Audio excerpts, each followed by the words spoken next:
मित्रहो, आज आपण निपुण महाराष्ट्र अभियान अंतर्गत भाषा विषयातील अध्ययन स्तर 13 2 ते 3 सोपे शब्द व सोपी वाक्य विरामचिन्हासह योग्य गतीने लिहितो हा अध्ययन स्तर अभ्यासणार आहोत.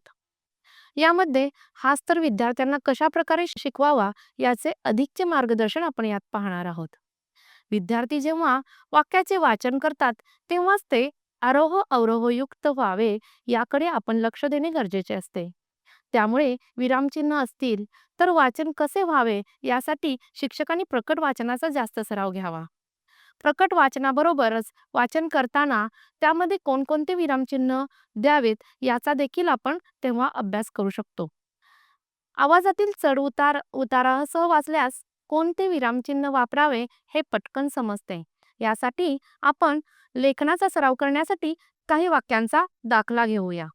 पुढील वाक्य पहा. हे वाक्य आहे, रमा शाळेला गेली. रमा शाळेला गेली या वाक्यानंतर पूर्णविराम येतो. वाक्य पूर्ण झाले असता तेव्हा पूर्णविराम दिला जातो. यामध्ये पूर्णविराम दाखवण्यासाठी वेगळ्या रंगाचा वापर केला आहे.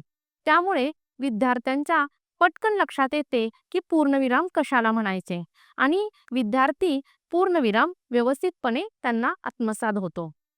पूर्णविराम असलेली चिन्हे शोधा व ती लिहा असा आपण स्वाध्याय विद्यार्थ्यांना देऊ शकतो.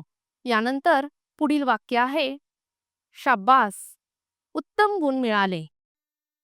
याला उद्गार चिन्ह म्हणतात. आनंद, भय व्यक्त करताना, भीती व्यक्त करताना हे चिन्ह वापरले जाते.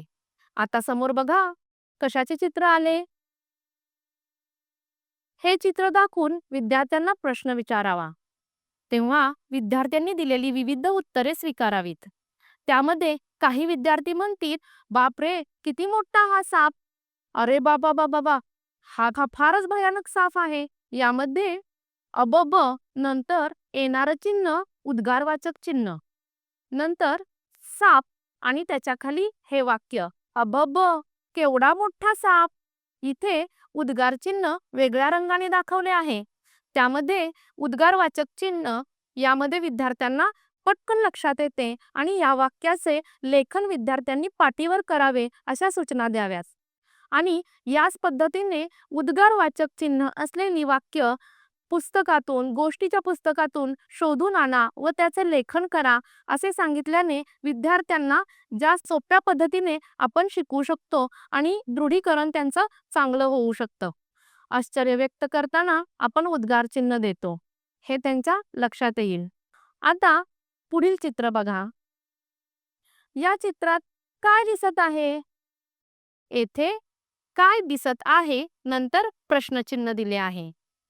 प्रश्नचिन्ह यामध्ये प्रश्नचिन्हाला वेगळा रंग वापरल्यामुळे प्रश्नचिन्ह कशाला म्हणायचे हे विद्यार्थ्यांना समजते. अशाच पद्धतीचे प्रश्नार्थक वाक्य तुम्ही तुमच्या पाटीवर, वहीवर लिहून काढा असे सांगितल्यामुळे विद्यार्थ्यांना प्रश्नचिन्हाचा सराव करून घेता येतो आणि या प्रश्नाचे प्रश्नचिन्ह असलेली वाक्य पाटीवर लिहून घेतल्यामुळे त्यांचा लेखनाचा अधिक सराव होतो. यानंतर या चित्रामध्ये तुम्हाला काय दिसत आहे? यामध्ये टोपली आहे आणि टोपलीमध्ये वेगवेगळ्या प्रकारची फळे दिसतात. मग या प्रश्नाचं उत्तर लिहा बघू सर्वांनी पाटीवर. पाटीवर विद्यार्थी लिहितील, अननस, सफरचंद, संत्री, मोसंबी, द्राक्ष आणि सीताफळ ही फळे आहेत.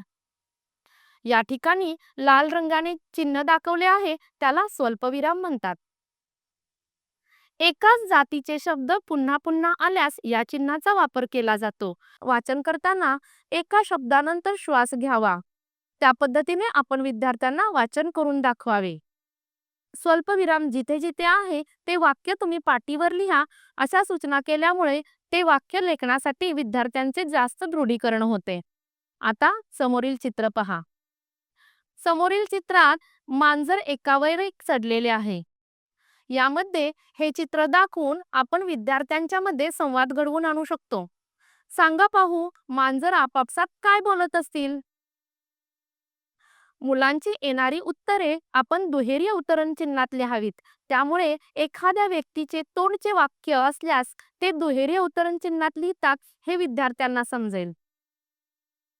म्हणजेच इथे बघा, बोकोबा म्हणतोय, "अरे लवकर आवरा, कोणीतरी येईल." वरचं मांजर म्हणतंय, "अरे बाप रे, यात तर खूप छान दही आहे."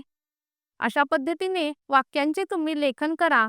याच पद्धतीने वर्तमानपत्र असतील, गोष्टीची पुस्तके असतील, यातील अशी संरचना असलेली वाक्य शोधा व लिहा.